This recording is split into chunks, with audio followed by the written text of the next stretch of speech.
sixth chapter, the liberation. When we think about the religious and spiritual fields, it is inevitable to think about supernatural powers.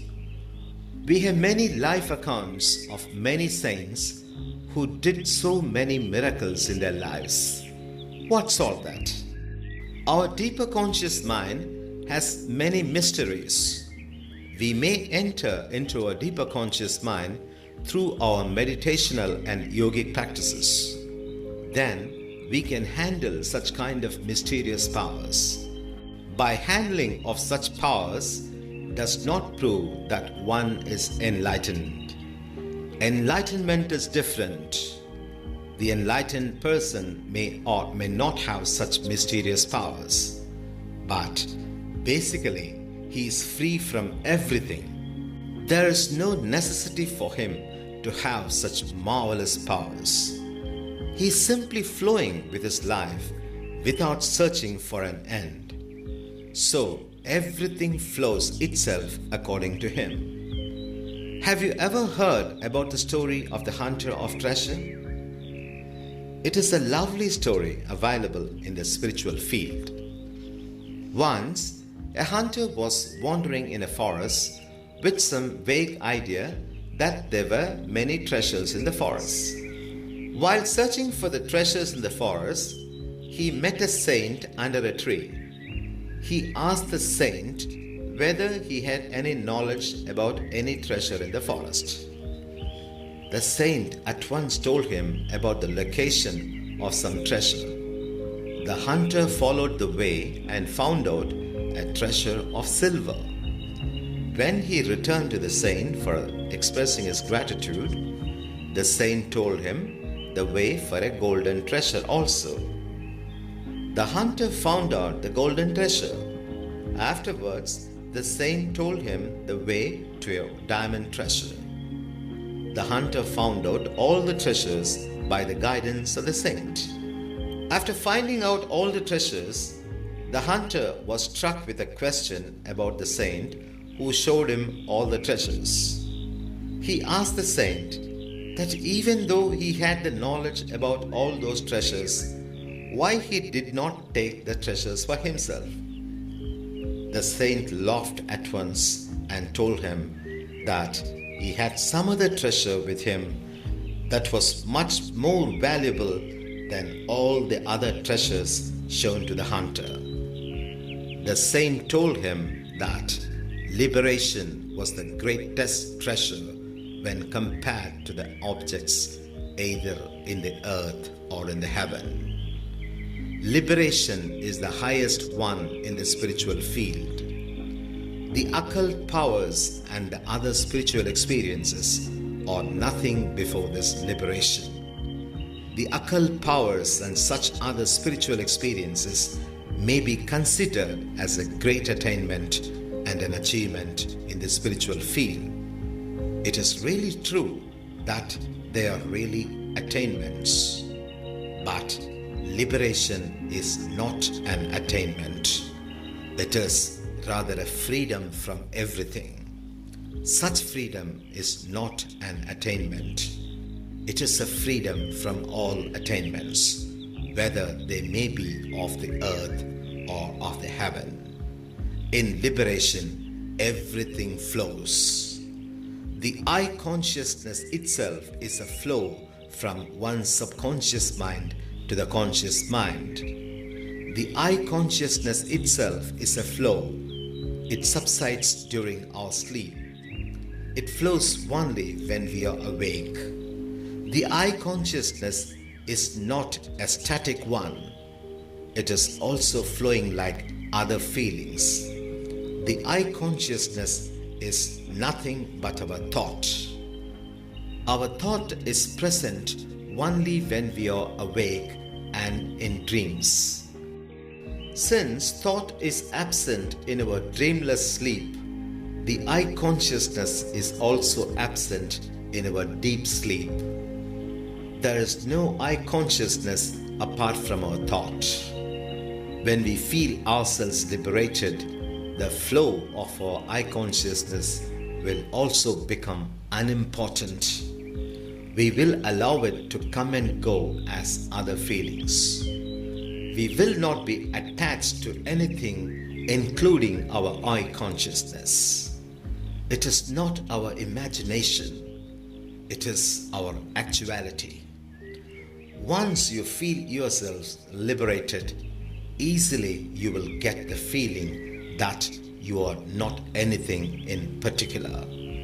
Everything comes and goes according to the circumstances where one happens to be existing.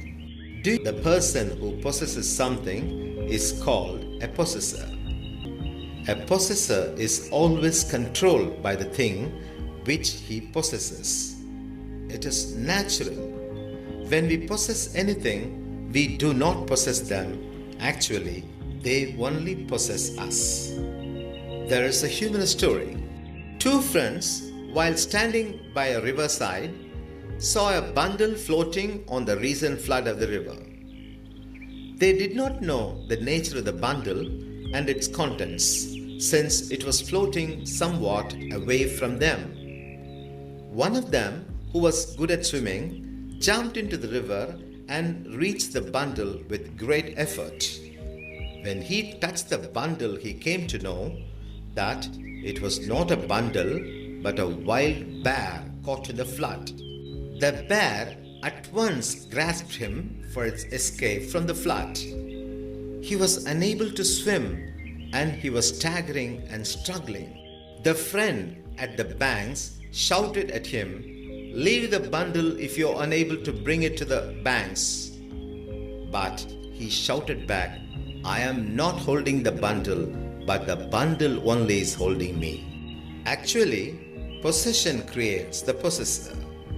If I am attached to my pleasure and happiness, they create me as a possessor in a positive way. If I struggle against my sorrow, I am attached to my sorrow negatively. The negative attachment also creates me as a possessor. A possessor is so powerful to the extent of his attachment. If his attachment is powerless and weak, the possessor would also be powerless and flimsy. The possessor is our I consciousness. As every consciousness is flowing, the I consciousness is also flowing. When the I consciousness possesses anything, it becomes the possessor. The I consciousness can flow freely and easily, but the possessor cannot. When it becomes the possessor, it is unable to flow. It gets a vicious circle of consciousness around itself. Until there is the possessor, there will not be any regular flow of our consciousness.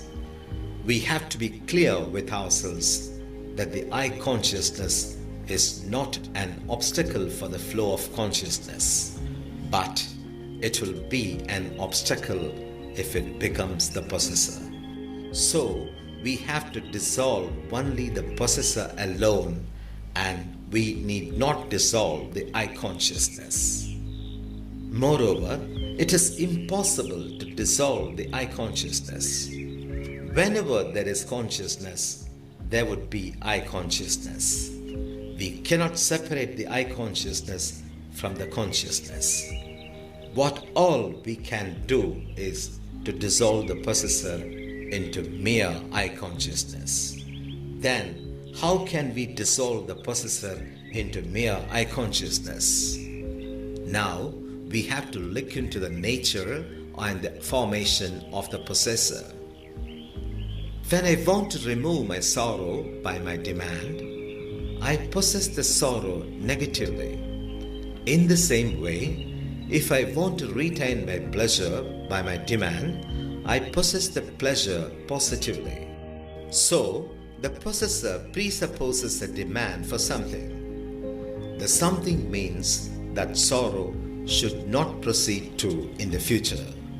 It means that I must have a consciousness which is free from sorrow. It also means that I must have a consciousness of pleasure extended to the future. So, the demand for a future consciousness is the base of all possessors. The possessor itself is the demand for the future. As we have seen, the future may be a sorrow-free state or a pleasure-continuing state. But future demand is a must for the existence of possessor. If we demand a possessor-free state, then it is also a demand for a future state. It will again give more strength to the possessor. So we cannot demand the possessor-free state itself. We have seen that the origin of the possessor is the demand for a certain type of consciousness for the future. It may be either in the positive way or in the negative way. Everyone wants to be free from sorrow and suffering. It is the nature of everyone else. It is the nature of suffering. The feeling of pain itself activates the desire for the freedom from pain. In the same way, the feeling of pleasure itself activates the desire for more pleasure. So, the desire is natural and spontaneous. So, the formation of the possessor itself is a natural one, a spontaneous one. So, anything that comes spontaneously will also fade away spontaneously. We need not worry about the disappearance or appearance of the possessor, because such worry itself will give life and strength to the possessor.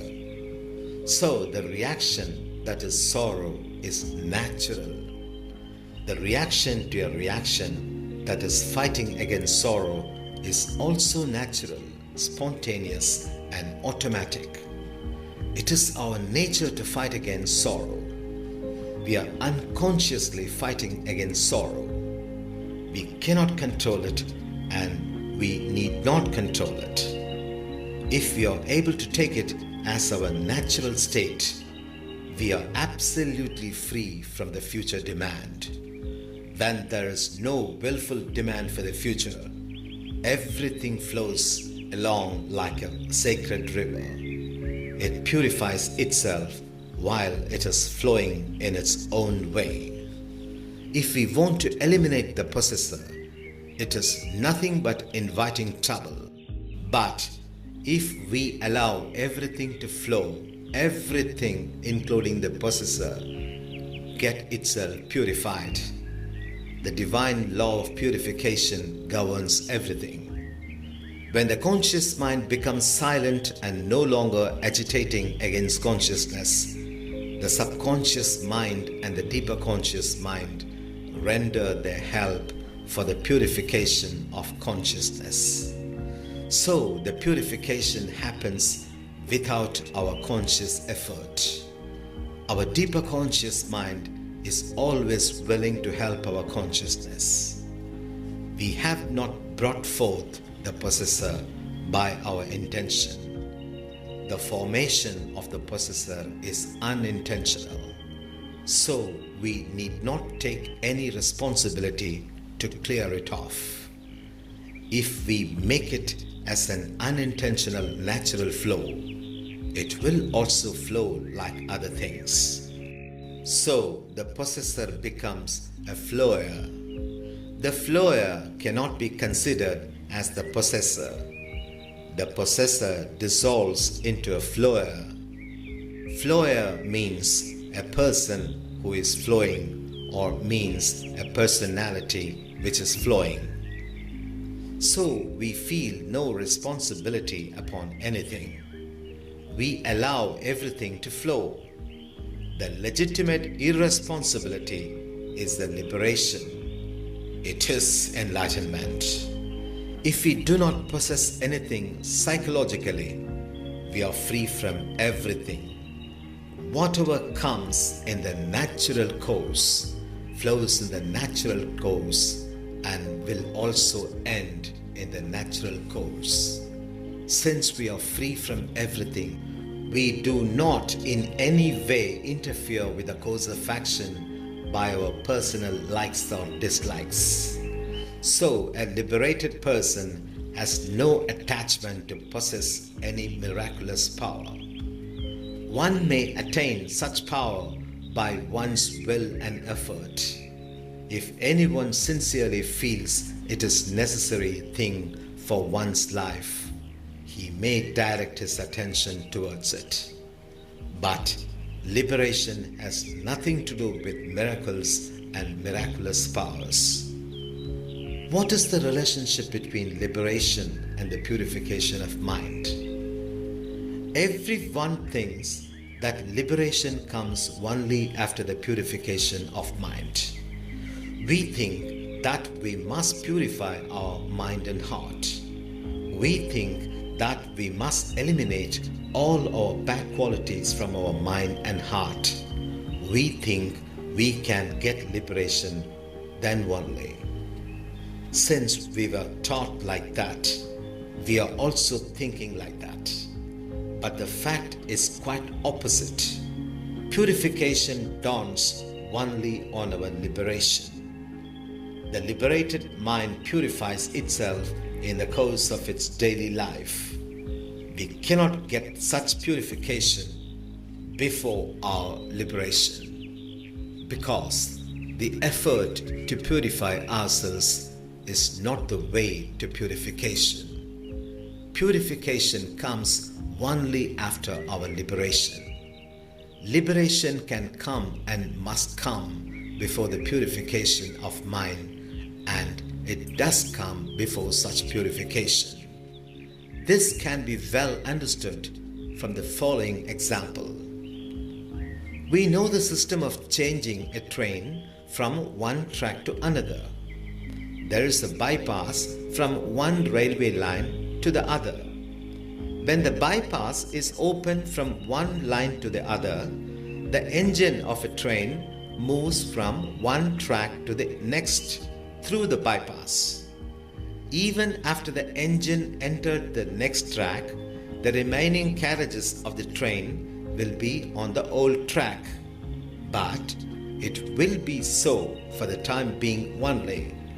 When the engine moves along, the carriages will also get into the new track in the course of time. If the engine enters the new track, the total track shall be considered as the new track, even though the carriages have not crossed the bypass. The same thing happens in the case of liberation also.